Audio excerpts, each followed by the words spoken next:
অনন্ত, আগে কর্তামশাই, বন্দরখালীর তালুকের আদায় এত কম হচ্ছে কেন? আগে সে তো আমি আগেই বলেছিলাম কর্তামশাই। ওই বন্দরখালী তালুকের প্রজারা অত্যন্ত বেহারা, তারা কিছুতেই খাজনা দিতে চায় না। জমিদারির তরফে কোনো অবিচার হচ্ছে না তো? না না, কি যে বলেন কর্তামশাই। না হলেই ভালো। দেখো, সৎ পথের থেকে ভালো পথ আর নেই। এ পথে চলে যদি ঠকবে। যাই হোক, এদের গোলমালটা কেন সেটা আমাকে বুঝতে হবে। দেখা যাক কি করা যায়। জ্যাঠামশাই, বলো গোবিন্দলাল। আগে আপনি যদি একবার অন্দরে আসেন। হিসাব নিয়ে বসেছি, যা বলবার বলো না। দাদা কলিকাতা থেকে এইমাত্র এলেন, বলছেন তার তাড়া আছে, এক্ষুনি আবার ফিরে যাবেন। তিনি আপনার সঙ্গে কিছু দরকারি কথা বলতে চান। তা সেই কথাটা হরলাল এখানে এসে আমাকে বলতে পারলো না? তোমায় দুধ পাঠাতে হলো? আসলে দাদা বেজায় রেগে রয়েছেন, তাই আমিও নাকে কাচারিতে আসতে বারণ করলাম। এ কেমন উইল, যেখানে তুমি আর আমি পাবো 3 আনা করে, আর গোবিন্দলাল সে পাবে 8 আনা? এই উইল আমি মানি না। এই উইল বুড়োকে বদল করতেই হবে। বাবা যা করেন ভেবে চিন্তেই করেন, তার ইচ্ছের বিরুদ্ধে যাবে? যেতে হবে। আমি তার জ্যেষ্ঠ পুত্র, পরলোকান্তে পিণ্ডদানের অধিকারী। অকারণে তিনি আমাদের এ দণ্ড দিতে পারেন। এটা কি হলো? এ কেমন উইল হলো? আমি আপনার জ্যেষ্ঠ পুত্র, আমি পাবো সম্পত্তি 3 আনা, আর গোবিন্দলাল আমার খুড়তুতো ভাই, বয়সেও ছোট, সে পাবে সম্পত্তির 8 আনা। এটা ন্যায্য হলো? আমার বিচারে এটা ন্যায্যই হলো। বাপু হরলাল, বলি এই বিষয় কি একা আমার? সবই তো জানো। এই সম্পত্তি আমার আর আমার কনিষ্ঠ ভ্রাতা রামকান্ত রায়ের উপার্জনে তৈরি হয়েছে। রামকান্ত অকালে চলে গেল, যে সম্পত্তি থেকে গেল ন্যায়ও তো তার 8 আনার মালিক আমি, আর বাকি 8 আনার মালিক ছিল রামকান্ত রায়। রামকান্তর একমাত্র পুত্র গোবিন্দলাল আমার কাছে থেকে আমার সংসারই প্রতিপালিত হয়েছে। এখন রামকান্তর প্রাপ্য জমিদারির অর্ধাংশ রামকান্তর অবর্তমানে রামকান্তর পুত্রকেই তো দিতে হবে। আর আমার অংশের থেকে তোমাদের 2 ভাইকে 3 আনা 3 আনা 6 আনা আর অন্য পরিজনদের 2 আনা দিয়েছি। এর থেকে উচিত বাটোয়ারা আর কিছু হতে পারে কি? তোমার অন্যায় লালসা মেটাতে আমি তো অধর্ম করতে পারবো না। আর গোবিন্দলালকে অর্ধেক সম্পত্তি দিয়ে আমাকে পথের ভিখিরি করাটাই বা কোন ধরনের ধর্ম? যেখানে ন্যায় লোপ পায় সেখানে নরকের জন্ম হয়। এই নরক থেকে যতটা পারো দূরে থাকার চেষ্টা করো। এখনো সময় আছে, এরপর তলিয়ে যাবে। এইসব ন্যায় শিক্ষার উপদেশ পরে নেওয়া যাবে। এক্ষুনি নতুন উইল করে আমার নামে 12 আনা লিখে দিন। তুমি কি আমাকে হুকুম করছো হরলাল? ভালো চাও তো সংযত হও। শুনে রাখো হরলাল, এ বিষয় আমার, তোমার নয়। আমার যাকে যা ইচ্ছে আমি দিয়ে যাব। আপনার জ্ঞান লোপ পেয়েছে, আফিমের নেশায় মগজ বিগড়েছে, কিন্তু আপনাকে যা ইচ্ছে তা আমি করতে দেবো না। ওই উইল আমি পুড়িয়ে ফেলবো।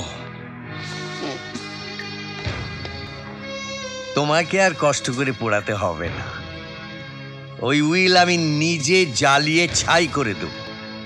আপনিও শুনে রাখুন, কলকাতার পণ্ডিতেরা মত করেছেন বিধবা বিবাহ শাস্ত্রসম্মত, আর আমিও মানস করেছি বিধবা বিবাহ করব।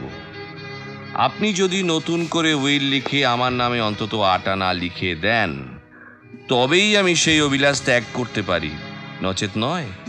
নতুন হইলে করব, তাতে তোমার 3 আনার জায়গায় থাকবে 1 আনা। এই আপনার শেষ কথা? না,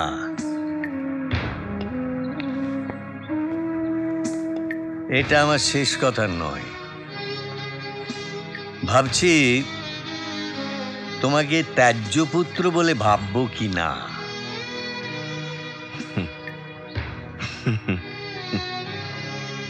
ভালো কথা, চললাম।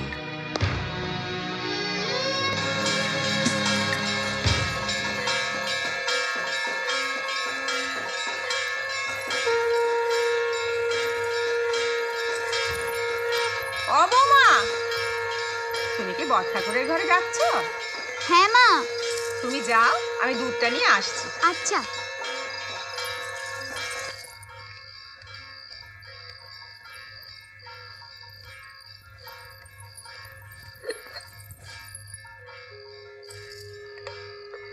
প্রসাদ, হ্যাঁ।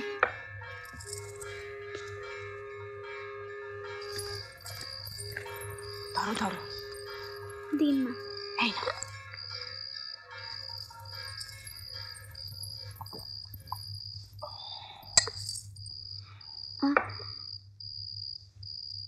এবার এটা খেয়ে নিন। না না বৌমা, রোজ রোজ দুধ খেতে ভালো লাগছে না, ও তুমি ফেরত নিয়ে যাও। দুধ না খেলে আফিং খেতেও দেবো না। এত বড় কথা? দেখো, তুমি ভ্রমর, ফুলে ফুলে ঘুরে বেড়ানোই তোমাকে মানায়। এই বুড়োর আফিং বন্ধ করে কেন হুল ফোটাতে চাইছো? এটা হুল ফোটানো নয়, চিকিৎসে। দুধ না খেলে আফিং বিষ, তাই খেতেই হয়। কি আর করা, দাও খাই।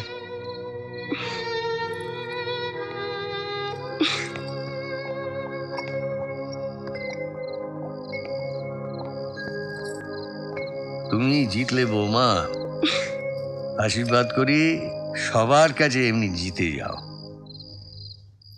কি হলো, 2 ভাই একদম জোট বেঁধে এসে হাজির? হেতুটা কি? জ্যাঠামশাই, শুনছি। বলো বিনোদ। হলো গিয়ে বড়দার চিঠি এসেছে। তিনি তিনি সত্যি বিধবা বিবাহ করেছেন।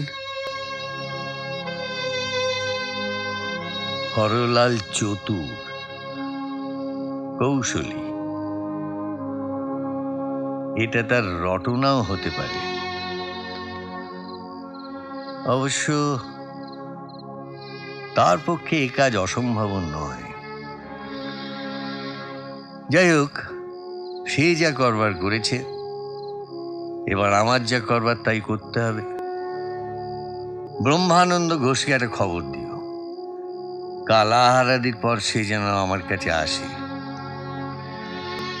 নতুন উইল লিখতে হবে। আবার উইল বদল করবেন? পরিস্থিতি অনুযায়ী সেটাই উচিত কাজ মনে হচ্ছে। এবারে তোমার জ্যেষ্ঠের ভাগে 0 পড়বে, আমার বিষয়ের 1 কপর্দক সে পাবে না। এমন হলে তো দাদাকে বড় অনটনের মধ্যে পড়তে হবে জ্যাঠামশাই। না হয় আগের উইল মতো বড়দার নামে যেটুকুনি ছিল ওই 3 আনাই বহাল রাখুন। উইল আমি করব, তোমরা পরামর্শ দেবার কি? আমার বিবেচনায় অপরাধ ঘটলে তার দণ্ড পেতে হবে। আচ্ছা, দাদা না হয় অপরাধী, কিন্তু তার একটি পুত্র আছে, সে শিশু, নিরপরাধী। তার উপায় কি হবে?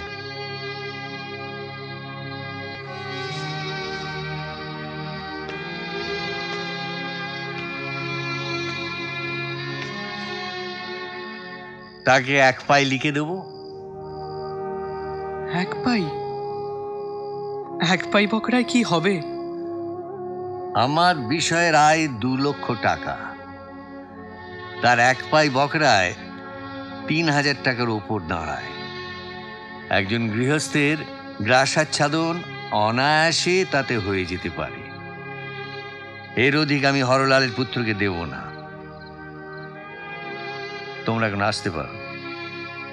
আর হ্যাঁ, ব্রহ্মানন্দকে খবরটা আজই দিয়ে দেবে।